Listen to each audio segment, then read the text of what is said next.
Me e lua ese. O le Valaauina The calling ma le whengainga. and the covenant. O le Valaauina o Abrahamo. The calling of Abram I le mataupu e sefulu ma le lua. in Genesis 12. Ko a whaile lao singa whengainga le mataupu e sefulu ma le fitu. Ko e wha manatu ia to e le Valaau o le atua. To remind you of the calling of God. O leva na Valaau le atua ia to oe. God has called upon you with this calling ages ago.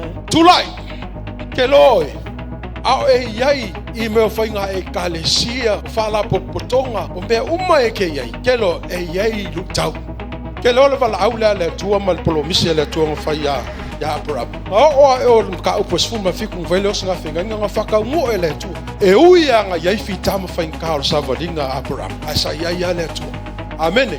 Ele kulafo inga le tua lona tali lana wauna amen ele kulafo inga le tua le Valaau lo soifua mo lo ka ko amen lo soifua mo lo ka ko